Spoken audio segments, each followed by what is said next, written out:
Hello friends and greetings for the day. Welcome back to another tutorial on ISTQB Advance Test Manager certification. We are in chapter 7 and we have covered all the tutorials associated with this chapter, and now moving ahead with the sample questions to discuss that what kind of typical ways the question can be asked to you when it comes to the 7th chapter of this particular syllabus, that is ISTQB Test Manager certification. The number one thing to get started is, of course, the pattern of the questions, what you can expect, and the question distribution on this chapter. We have definitely some good questions coming up from this chapter. Of course, two of them, or I can say three of them put together, are at K4, that is 7.2.1, 7.2.2. are at the K4 level, and you will have three questions from there, and the other three questions are at K2 level. But put together, there's also one selectable question from two topics, that is 7.4.1 and 7.6.1. So these are optional. That means any one question will appear from any of these two topics, and put together, there will be at least 7 questions appearing in the examination to answer from this chapter. So in order to get started, the very first question we are taking it from the syllabus and the chapter 7 is, number 1, assume that you are managing a test team for 6 people, that you have identified critical skills in 3 categories for a team, that is testing, technology, and business knowledge. You have performed a skill assessment for each test team member against each critical skill using a rating between 1 to 5 scale, with 1 representing the lowest level of skill and 5 representing the highest level of skill. Assuming that you have the following average scores for your team in each category, that is like testing 3.25 out of 5 as an average, technology 1.17, so seems like your team is slightly poor on the technical part, and they are much better in the business knowledge of the product, that is 3.75 as an average out of 5. Now, at this point of time, you should have already identified the scenario in terms of understanding that what exactly a test manager is all about, and of course how exactly we form a team, what kind of rating we can make use of to assess the skills, and how to judge that when we have such kind of inputs, what could be the next action we should be taking about. So team, it's not about like reading the entire question and then looking at the options to get your answer. Sometime while reading the question, you should be prepared for what type of answers you can have with you, right? So as you go through the scenarios, you start setting up your mind that what exactly could be the possible ways of overcoming these kind of challenges, or identifying the challenges already will minimize your effort to pick up the right answer. Now let's come to the real question at the bottom, that you are now planning actions to take in order to develop your team. Which of the following actions should be in your plan? So of course, you know exactly what is your rating. You have 6 people working in your team, and the average is this, where technology is weaker, business knowledge is quite stronger. But now let's see, based on the options provided to you, that which area they are targeting in order to pick up the right answer. So here, as we have 5 options, you need to pick 2 options, and it is written that select 2 options. So remember one thing, whenever you have options more than 4, please recheck the question that if they're asking you to select 2 or more. So let's start with the option A. If hiring opportunity presents itself, favor candidates with relevant technologies. Now that's something quite common and critical when it comes to the team composition, that when it comes to the team strength and hiring the right set of people, then you should be very much careful that what exactly is your team comprising of, what is that it is lacking. So you can definitely look forward to any of those candidates internally or externally, which might be helpful in making your team strong, because having a weak team and running with that would definitely not lead you to success. So we should look forward to ways to balance the weaknesses and the strength with the strengths in the hiring. So yes, of course, A could be a right provision at this point of time, because we see technology constraint in our team, that is 1.17, which is quite weak, not even like average. So if a hiring opportunity presents itself, favor candidate with relevant technological skills. B, retain a company to deliver ISTQB Foundation training to all the testers. I think we are good with the testing skills here. And as far as the testers are well versed with the understanding of the testing methodology, which is like above average, that is 3.25. And that's where I think that should not be the correct option, because we do not have any indication that the most critical skill weakness are in the testing area and they are actually up to the mark. Let's look at the option C, make an employee skill ranking and plan to lay off those employees at the bottom. I think this is quite difficult job at any point of time. Just because they don't have a perfect match for you right now in this particular project does not mean that you start laying off people, right? As far as you lose the project and you don't have any budget to retain them, you take these extreme steps, right? So this is not a situation, and this is not the extreme step which is required right now. And we have no information that say the team is failing or seen to be failing, or these people are not able to deliver anything right now. So we are still in the initial stages and we have to overcome the weaknesses as per the given scenario. So C is also not correct. Let's look at D. Identify the most critical specific skill weaknesses and ways to address those weaknesses. Of course, that would be something really important at this point of time to do, because you have already evaluated the skill sets and the rating. Now target and understand the most urgently address the weaknesses and the most effective area and efficiency to be improved. So putting it all together, we need the most urgently addresses the weaknesses, that is technical area, and make it more efficient and effective so that you don't have any challenge. So seems like D is another relevant option, but let's close with E. Try to rotate people with business knowledge out of your team in favor of people with stronger technology skills. I think all the three parameters here, that is when it comes to a project like testing, technology, and as well as the business knowledge, is put together to define a skill set for a team. Because some people may have business knowledge, they will assist the team from the point of business. Some people will assist from the point of testing, and people will assist from the point of technology. So I need an amalgam of everything. So it does not mean that I remove business people and then add technical people to balance it. Business is absolutely fine, because 3.75 out of 5 is needed, or the recommended one, and the technology is just less. So we have to work on this. So creating weaknesses where you currently have strength is not a desirable option for any organization or any test manager for selecting a team. So that's not a good idea at this point of time. So finally, coming to the right answer is A. If a hiring opportunity presents itself, favor candidates with relevant technological skills. D. Identify the most critical specific skills, weaknesses, and ways to address them weaknesses.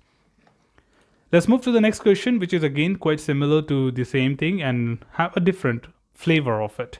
You are leading a 4-person testing team on project with a delivery date that is only 4 weeks away. And your original test plan showed that the remaining test would take at least 200 days of your effort, which is not equivalent to 4 weeks. So you have a deadline here that you have to deliver something by 4 weeks from now, but your estimate says that you need another 200 days to do that job, which could be like around for 8 months of time, which is quite different, right? So 2 new team members are due to start next week. That's a good news for you, because these can be definitely helpful to your team at this critical time. And which of the following statement best describes the skills you will be required to demonstrate for the next few weeks? So you have 2 new hires or new people to join us and in your team, and you have some deadline which is 4 weeks away, but your original estimate says that the testing remaining from the plan is 200 days of effort. So now what is that, being a test manager, you should be looking forward to in order to overcome this challenge, or demonstrate for the next few weeks to deliver this? So select 2 options. Again, we have 5 options here. Let's start with A. Assimilating new members into the team as quickly as possible while still providing adequate supervision and support. Now here in this case, of course, as we are getting 2 new members and timescales are short, we need to assimilate them into the team as quickly as possible, because we can't wait for the next week, right? So we probably look forward to buy out their notice periods, or maybe whatever the reason would be for the reason they are joining next week, and look for the possibilities if they can join you as early as possible, because these 2 people will distribute the load and assist your team in terms of getting started with the work. And at the same time, of course, these two people and the other team still need to be supported with any kind of activities which might be required from the manager's skill set, saying that, okay, what to prioritize, what not to prioritize, what can be pushed later, what type of defects are blockers. So addressing these areas would be really important at this point of time. So adequate supervision and support will definitely be necessary. Look at B, persuading team members that they are valued and that their input is vital contribution to the test team. Now again, if team members feel they are valued, they are more likely to contribute because they are motivated, they are inspired, and we always try to praise them at that particular phase where we have criticality, because a small statement can demoralize them. So even if you see some negativity, being a test manager, you try to ignore them. The reason is for the time being. Of course, when you can deliver that, we can talk about it. I can always talk about my challenges when you don't have a situation with you. But when you have a situation with you, my responsibility being a leader is to keep you motivated so that you don't shrink, you don't fall down. Because if you fall down, then we fall down put together. So team stands for that, right? The team means that we are working together. So including the manager, the team members, we just have to be motivated around that 4 weeks of time to deliver whatever we can deliver the best. And then of course we can talk about the mistakes in the retrospective, which is actually an official phase to talk after the deliveries. So B also seems to be relevant option, and I think we have already got our options, the right answers, but yet let's look at the CDE. C, ensuring no favoritism by treating all the team members the same and sharing all tasks across the team. Now this also seems relevant, but why it should not be correct is because treating all the team members the same and sharing all tasks across the team does not make best use of disparate skills of the different team members. Because I cannot just blindly, I have 40 tasks and 5 people, then okay, you take this set, you take that and I take it. I cannot just do round robin kind of thing. Like the round robin just distributes that equally to all the members, but each member has a specialty. If I have to analyze and see that what a team member has, what kind of skill set, and I have a record of that, then I would distribute the job accordingly. So it is possible that one of the member may have 5 tasks and another member may have only 3 tasks, or the third member may have 8 tasks. So I just have to make sure that I look into the issues and then distribute the task. It's just not a blind distribution to everyone equally because you have a deadline coming up. No matter your deadline is coming up, but you also distribute the task according to the skill set so that that person can handle it. As far as he can handle, he will do it. But if you associate something to someone who cannot do that, there's no point associating that job. Okay, so C is incorrect in that sense. D, showing your commitment by working in the testing team, delegating the handling of external issues to a team member.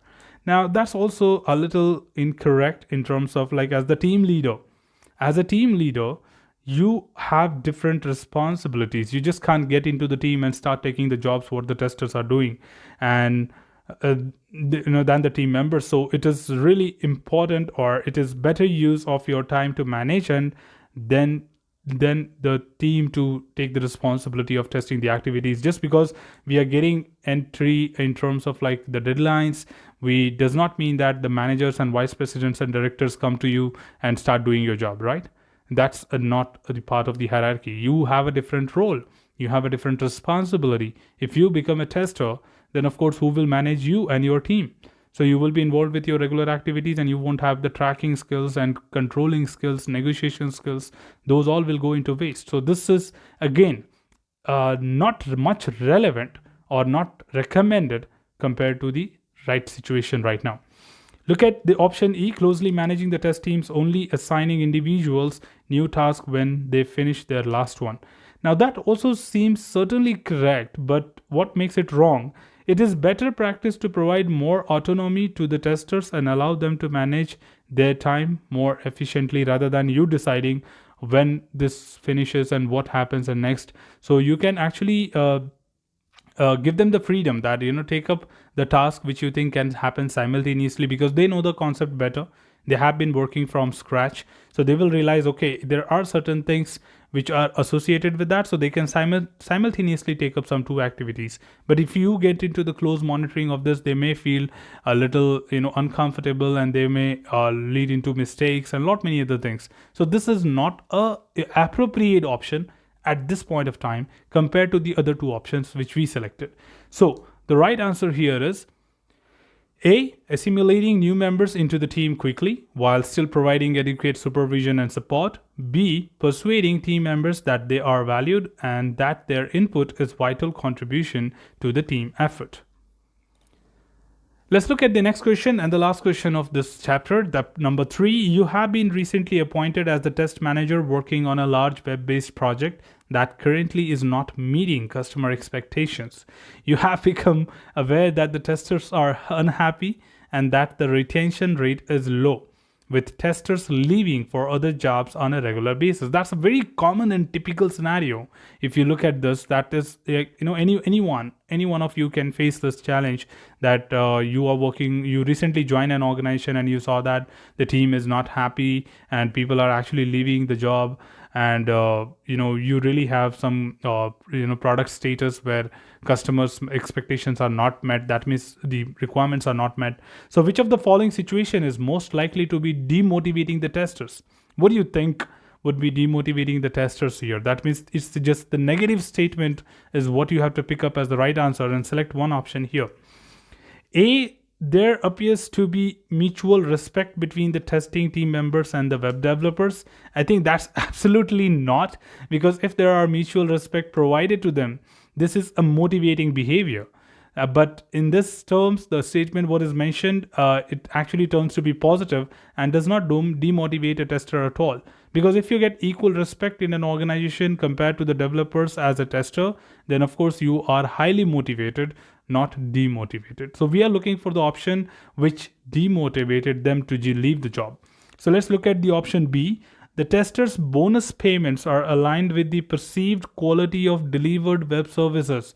I think bonus is something which has nothing to do with what exactly you could deliver, because delivery part depends completely on technicality, what kind of architecture we have, what kind of constraints we have, what kind of factors we have from the technical point of view, and that has nothing to do with the bonus paid to the employee's effort, right? Bonuses sometimes can be even paid only because you just worked hard, right? Though you delivered or not. If you remember from our tutorials, we have discussed on this a lot, that appreciating someone, motivating someone really requires you to just appreciate them with any kind of token. Any kind of token of appreciation could be a small gift, could be a cashback or something like that, right? Maybe a lunch or something, but it just does not consider whether you could deliver it or not. It just appreciates the hard work which you have put behind the screen. So diplomacy and objectively are important, that is objectivity are important to build trust in the new outsourcing settings. Reviews are constructive means to transfer knowledge of the internal team to the offshore team as well.